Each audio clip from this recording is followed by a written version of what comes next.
I once faced a near-death experience, managing to recover and feeling as if I had been given a second chance at life. Despite my readiness to embark on a fresh start, I found myself disinterested in caring for an elderly woman, even though my husband had successfully overcome his illness through my organ donation. Strangely, he exhibited no gratitude and instead handed me a divorce lawyer's business card. Though I felt frustrated and anxious, his subsequent activities post-recovery fueled my suspicions. Now, faced with my battle against stomach cancer, thankfully in its early stages I must undergo surgery and chemotherapy. The anxiety overwhelms me, especially considering my husband's sudden abandonment. The love and trust I once had for him evaporated instantly. The most challenging aspect is the impact on our daughter Maria, for whom he is undeniably the only father. Despite the guilt I feel about her growing up fatherless, the impending fight against the disease leaves me with no energy to mend our fractured relationship. A month later, amidst aggressive calls that I chose to ignore, my husband appeared in my hospital room, revealing shocking news. My name is Alexa Margot, a 31-year-old housewife married to Jerry, a year my senior, for 6 years. Our adorable 6-year-old daughter Maria complicates the situation. I initially worked full-time, quitting when Maria arrived, intending to focus on her upbringing. Economic struggles forced me back to work when Maria started daycare, securing a position at an apparel company where my sister-in-law Josie serves as the president. Despite being a relative, my previous experience led to an immediate hire. While I wasn't coddled, the office environment was positive, and having numerous experienced mothers around made it easy to seek advice on childcare and take leaves from my child's sudden fevers. I'm genuinely thankful for being introduced to such a supportive workplace. However, managing work, household chores, and childcare was incredibly challenging. Mornings involved preparing breakfast for my husband and Maria, packing my husband's lunch, sending him off, dropping Maria at daycare, and heading to work. After work, I picked up Maria, went shopping, cleaned, bathed Maria, and prepared dinner. By the time I finished making Maria's meal, my husband returned, and I prepared his dinner. Despite the hectic days, my husband was uncooperative with housework or childcare. Even when Maria had a fever in the morning, he'd inquire about his breakfast without concern. Requesting him to do grocery shopping due to my late work hours resulted in complaints about his own fatigue. Exhausted from work, I lacked the energy to argue, so I ended up doing everything myself. Our lives took an unexpected turn when my husband, advised for a detailed examination after his company health check revealed concerning results, resisted the idea. Despite feeling fine, he started experiencing discomfort in his daily life, unexplained bruises and bleeding gums from brushing. Fearing a potentially serious illness, I urged him to undergo a thorough checkup for Maria's future. The results shocked us. He had leukemia. Though the familiar disease name initially rattled him with a "why me" sentiment, we discovered that leukemia is not incurable. Nowadays, there are numerous cases of remission and successful social reintegration through chemotherapy and bone marrow transplantation. I made the decision to stand by my husband, who teetered on the edge of despair and self-destruction, supporting him through the treatment that necessitated a leave of absence from work and admission to the hospital. Balancing my responsibilities of work, housework, childcare, and aiding my husband's treatment pushed me to my limit. The stress of hospitalization heightened his outbursts, reflecting misplaced anger. Exhausted from juggling work, caring for Maria, doing housework, and making hospital visits, I found solace when my sister-in-law Josie reached out. "Why not live with me?" Josie, the president of a busy company, offered. She assured me of her ability to assist with housework and childcare despite her demanding job. Knowing her busy schedule, I hesitated to impose, but Josie insisted, recognizing the strain I was under. "If you collapse now, Maria will suffer the most. I'll support Jerry as much as I can. Rely on those who can help you now," she firmly stated. Unable to hold back my tears, I was overwhelmed by worries about Jerry, Maria's future, and my own health. Josie's presence was a source of immense gratitude, and her encouraging words provided much-needed solace. Since Jerry's parents had passed away, Josie lived alone in her parents' house, which she considered too large for one person. Reluctant to sell it due to the memories it held, she warmly welcomed us to move in. Living with Josie proved to be remarkably comfortable. Our pre-existing good relationship made it feel like I gained a true sister.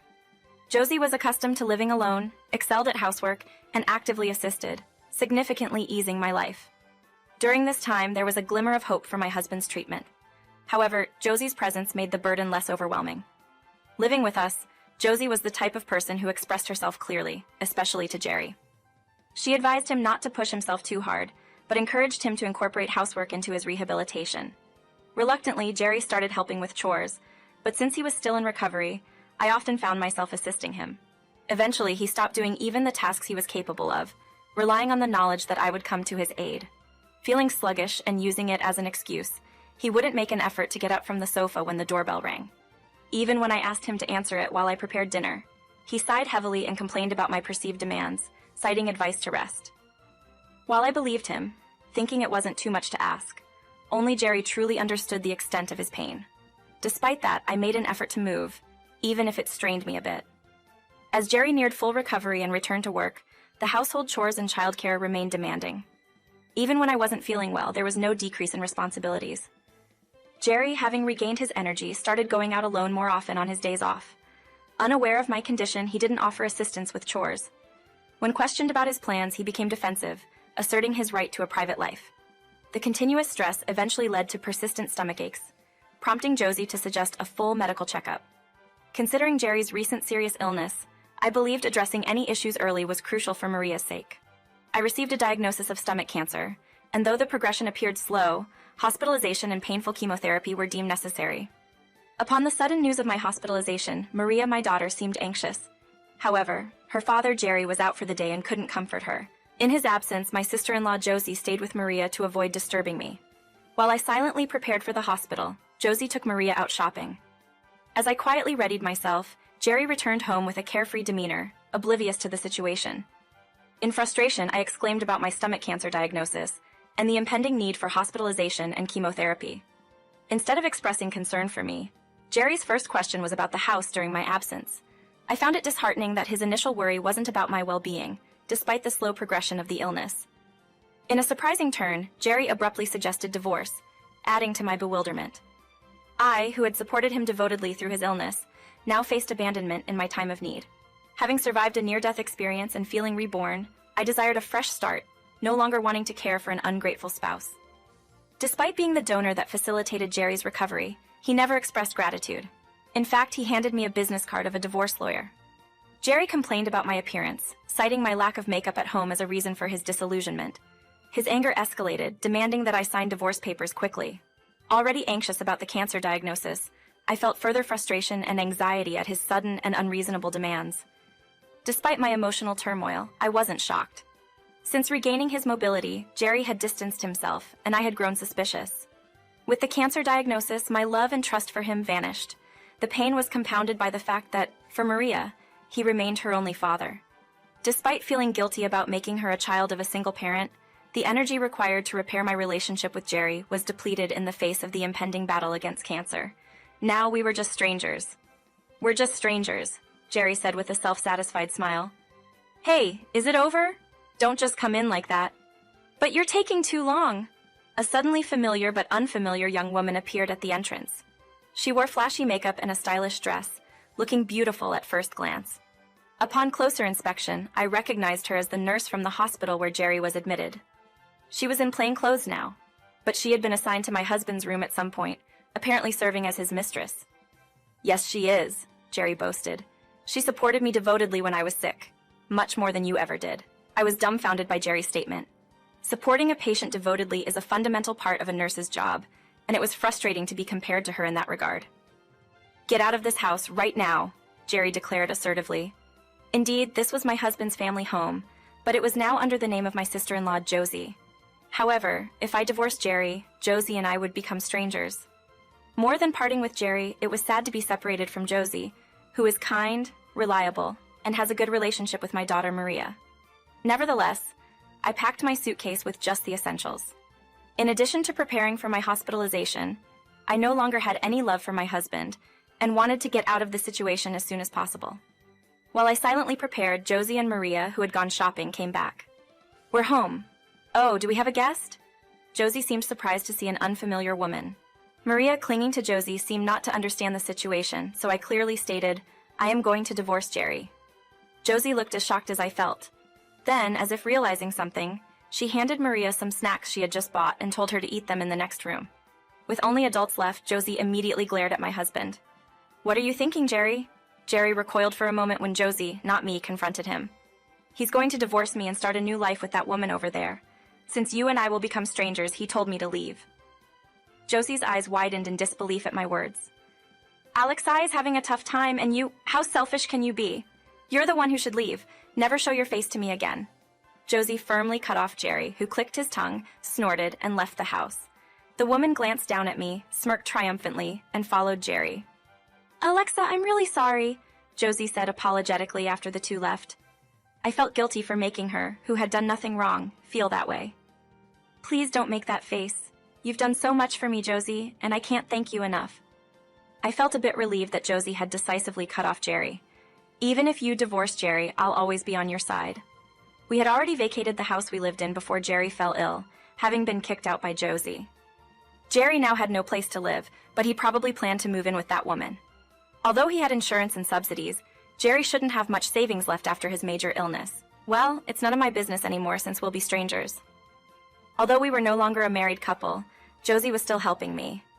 I had to be hospitalized, and I was thinking of leaving Maria with my parents. But I was wondering what to do about transferring her kindergarten when Josie said, "I'll take care of her.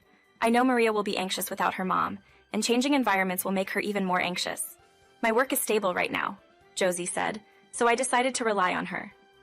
About a month after I was hospitalized, I received a call on my smartphone. The name displayed was my ex-husband Jerry, and of course I ignored the call. Despite ignoring it repeatedly, I kept getting calls from Jerry.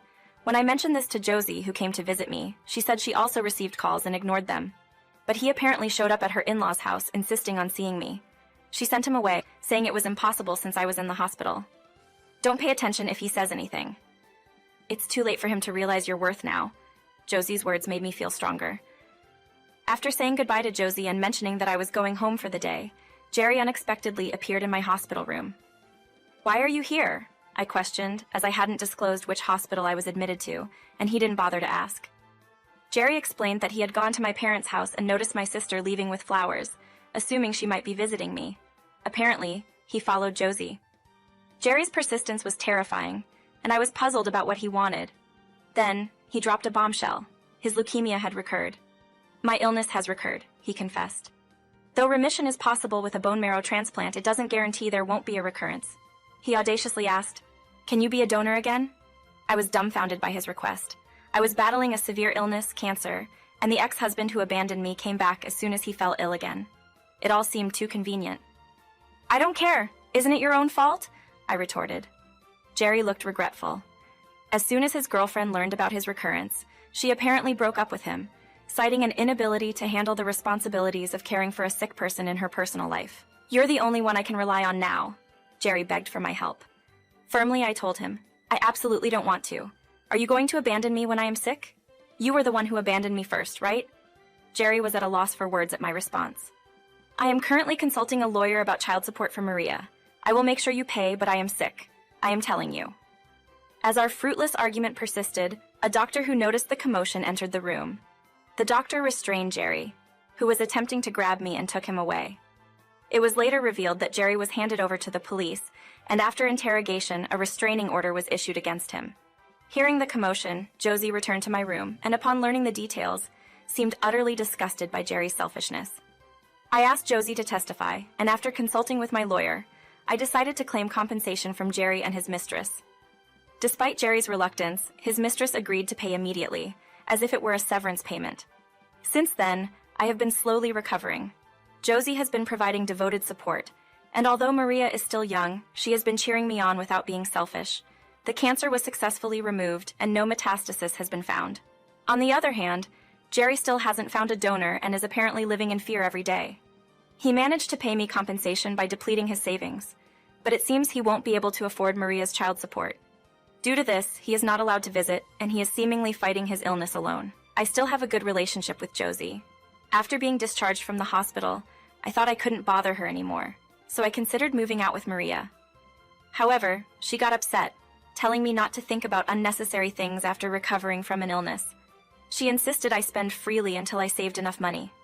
Taking advantage of her kindness, I lived with her for a while with the three of us. Since Maria is very attached to Josie, we eventually decided to rent an apartment nearby. Even after saving enough money, we go back and forth between each other's houses. Now, we have a relationship like best friends. I had a terrible breakup with Jerry, and I was struck by an illness, facing a difficult time. However, there are still people like Josie who have supported me without changing. I may make Maria feel lonely, but I hope she grows up to be a strong, kind, and just woman like Josie. I want to continue to get along well in the future.